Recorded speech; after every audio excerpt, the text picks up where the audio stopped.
Здорово, гайс. И это уже вторая часть прохождения всех Dark Souls билдом Гриффита из Берсерка. Dark Souls 1 показал нам довольно посредственного Гриффита. А что же может предложить нам господин Танемура, мы сейчас и узнаем.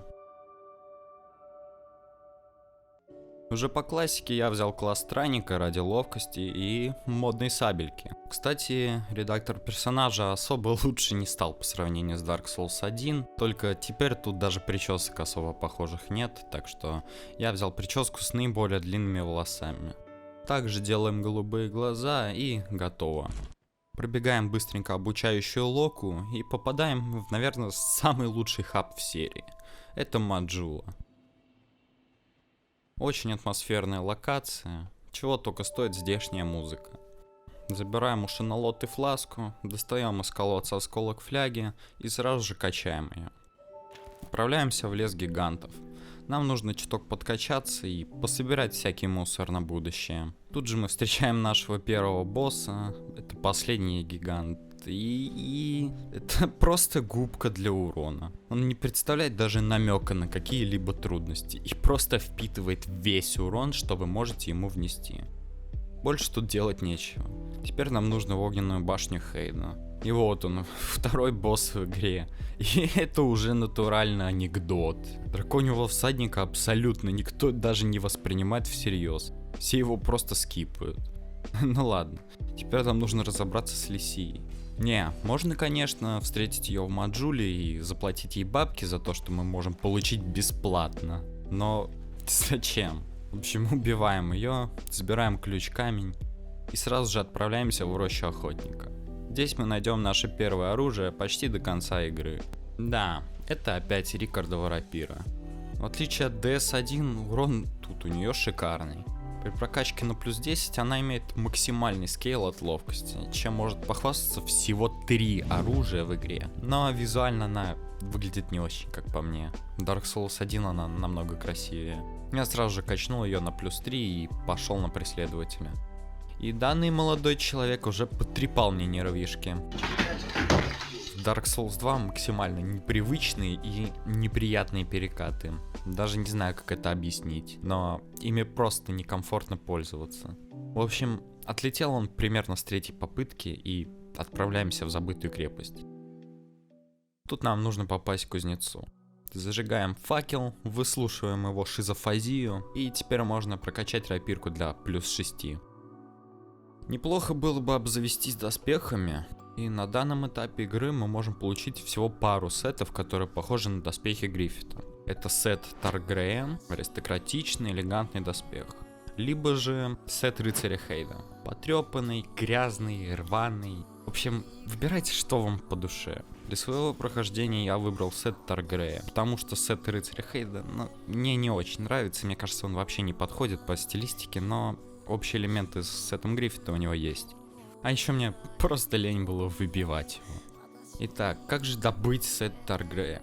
Он появляется в продаже у Маленти после того, как вы убьете самого сэра Таргрея. Он стоит в Синем соборе после Арнштейна, и чтобы туда попасть, нужно для начала убить дракона. И тут, блять, начался анал-карнавал, нахуй. 2 часа своей жизни я потратил на попытки пробежать бомжей и попытаться успеть убить дракона, пока эти идиоты не прибежали. Безуспешно. После этого я потратил еще 2 часа на зачистку всех этих бомжей на пути. И наконец-то, блядь, я смог убить этого дракона. Боссы пидоры, блядь, нахуй. Ладно, идем разбираться с Арнштейном, который непонятно вообще, что тут забыл. И это обычный Арнштейн из Dark Souls 1, только без своего дружка-идиота. Максимум, чем он отличается, это одна новая атака и серый доспех. Безжалостно разбираемся с сэром Таргреем, теперь мы можем купить его сет. Выглядит неплохо, согласитесь. Теперь можно дальше двигаться по сюжету. Наш путь лежит обратно в забытую крепость. Тут я разобрался с преследователем и открыл довольно необычный шорткат. В свои первые несколько прохождений я даже подумать не мог, что это шорткат. Правда, пользоваться им нужно довольно осторожно. В общем, наш следующий босс — это Стражи Руин. парный босс. Убить первого не составляет никаких проблем. Пока вы его не убили, остальные двое и с места не сдвинутся. Но вот после... Сначала запрыгивает один, и у вас будет примерно пара секунд, чтобы влить в него побольше урона. А затем и второй. И сражаться с обеими на этом маленьком островке, блять, невозможно. Нужно падать вниз. И тут опять же нужно быть осторожным, ведь по каким-то причинам наш Гриффит дохнет при падении с малейшей высоты. Прямо как Геральт из Риви в Ведьмаке 3. И уже внизу разобраться с ними можно без особых проблем. Кстати, на этой арене куча скрытых дверей, и я, если честно, не совсем понимаю, как обычный игрок может их обнаружить. Ведь в отличие от Dark Souls 1, где иллюзорные стены испарялись при перекате в них или ударе, Dark Souls 2 нужно нажимать кнопку использования напротив этой двери. Вот только никаких даже намеков в игре на это нет. Ну ладно, хватит ныть, идем дальше. Забираем ключик от камеры и спускаемся к грешнице. Грешница — это, как бы сказать, это пошаговый босс. Одно неверное движение, и ты ловишь в ебало. Ну, с нашей рапиркой она, блять, или он, не представляет каких-либо проблем, а поэтому мы получаем себе в кармашек нашу первую великую душу. А дальше я пошел в рощу охотника. Тут ничего интересного, ну, разве что попустил Фарлона. В этой локации в качестве босса выступают 3 бомжа, которые затем превращаются в 30 бомжей. Опять же, ничего интересного, по-быстренькому разбираемся с ними и идем в земляной пик. На подходе встречаем симпатичную даму, которая толкает камушки для заточки всяким лохам по типу нас. И боже, какая неприятная локация, хочется вам сказать. Тут аж 2 босса. Первый — это просто очередная, блять, губка для урона. Почему у этого, если так можно выразиться, объекта вообще есть полоска хп? И для чего он здесь вообще находится? Ну, лишние души никогда не помешают, как говорится. Кстати, тут можно поджечь мельницу, и тогда во многих местах на локации пропадет яд, и мне не совсем понятно, как до этого додуматься самостоятельно. Ну, какой шанс, что человек будет ходить по максимально освещенной локации с факелом? Ну, или, я не знаю, может, это я такой тупой и не понимаю гениальных задумок господина Танемуры. Но фишка anyway интересная. Аккурат перед ареной со следующим боссом за секретной стеной, кстати, есть костер. И, о боже, спасибо, Танемура. Столько нервов ты меня сохранил в мои первые прохождения. Ну, в общем, вот он наш следующий босс, Мита. Ну вот, честно, когда на арене есть яд, то да, она становится проблематичной. И ваши шансы отлететь на костер довольно высоки. Но без яда это очередная губка для урона. Да.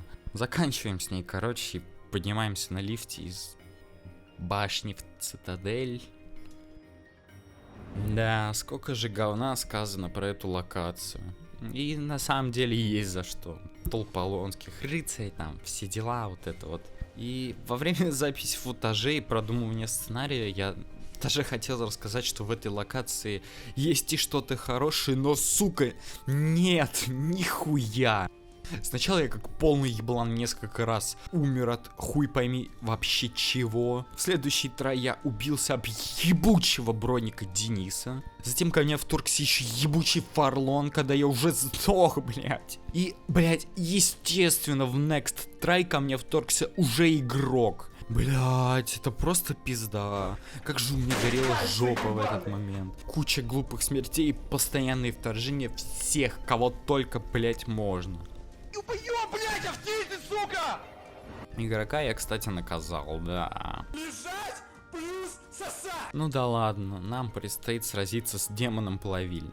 Довольно классный босс и визуально, и сражаться с ним тоже прикольно. Не знаю, че он так многим не нравится, не считая того, что его копия в DLC, которая только цветом отличается. Не знаю, в общем. Дальше просто стандартное прохождение локации до Железного Короля. И это просто пизда, но это очередная губка для урона. Буквально неутомимый воин из Dark Souls 1. Просто отжимаем у этого несчастного великую душу и идем дальше.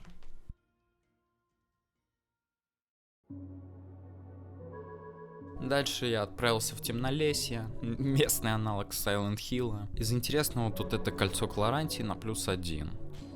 А вот и местный босс, Скорпион Нашка. Пародия на Квилек. Ничего сложного, как обычно, идем дальше, в бухту Брайтстоун.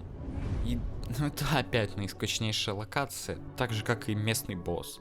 Просто кучка бомжей с полоской хп, но вы это и так все знаете. Нас интересует тут только великая душа, поэтому идем за Фрей, которая тоже губка для урона. Бьешь спереди 2 раза, затем сразу бежишь и бьешь сзади 2 раза. И все, и так пока она не умрет. Забираем предпоследнюю душу и просто двигаемся дальше.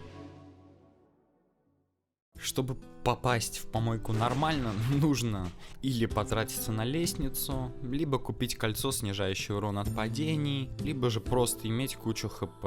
Потому что в этой игре падение даже с небольшого расстояния сносит вам все хп. Ну и максимум, что я готов потратить, это 500 душ на самую малюсенькую лестницу. В общем, нужно пропрыгать все эти балки и спуститься в помойку. И это уже некая пародия на Чумной город из Dark Souls 1. Тут, кстати, можно зажечь все факела, но мне лень.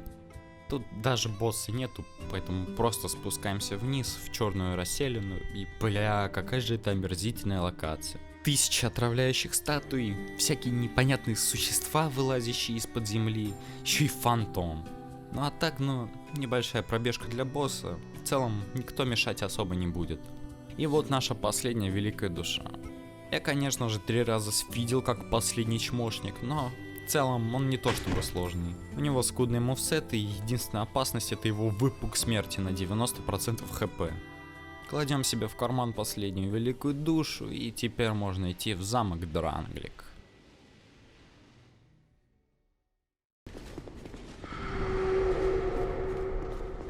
Да, игрокам в Souls-like запрещено даже смотреть на женщин. Вот и, кстати, виновница торжества, наша Андра, пока еще в человеческой форме. Но ничего по делу она сказать не может, поэтому идем дальше. Ой, блядь, даже разработчики понимали, насколько драконий всадник ничтожен. Поэтому они сделали 2 драконьих всадника. Ну, чтобы хоть какой-то шанс у него был, но... Нет, даже вдвоем они нихуя не могут сделать. А вот дальше нас встречает уже довольно интересный босс. Зеркальный рыцарь. Вот это да. Вот это интересный и прикольный босс.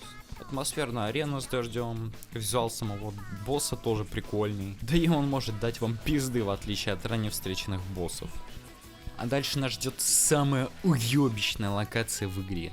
Храм ебучей Аманы. Блять, как же меня бесит эти магические дуры. Их снаряды летят по всей, сука, карте.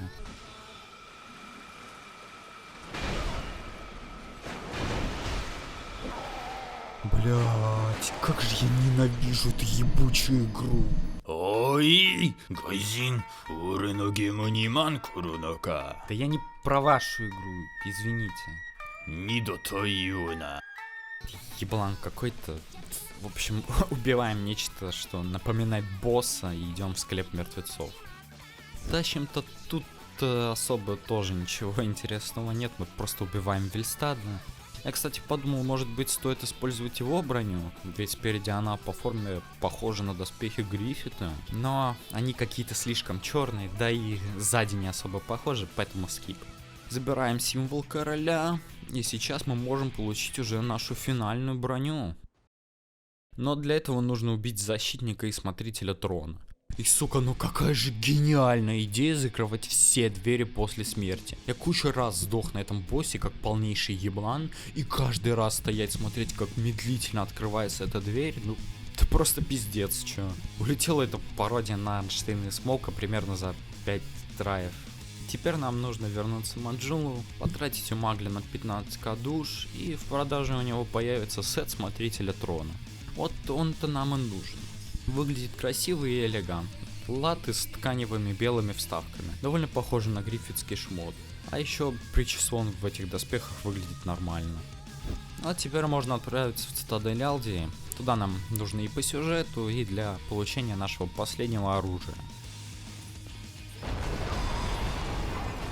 Блять, 2 раза подряд, сука!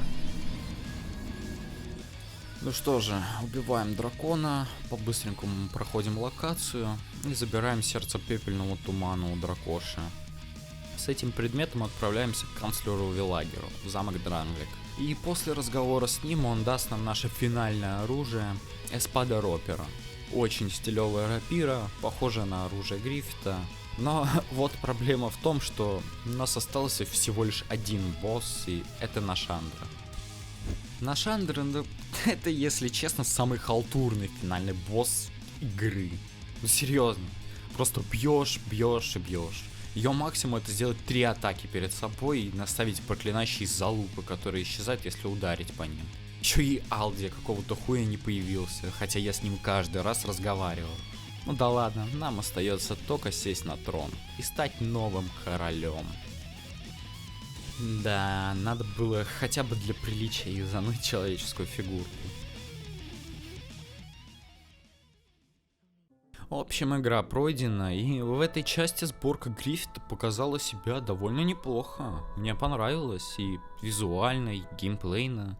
Интересно играть, и по силе билд тоже очень неплох. По всем боссам и рядовым противникам залетает очень неплохой урон, в отличие от Dark Souls 1. Из чего я делаю вывод, что Танемура, в отличие от Миядзаки, положительно относится к Гриффиту. Ну а на этой ноте я с вами прощаюсь. Ставьте лайки и подписывайтесь. Всем пока.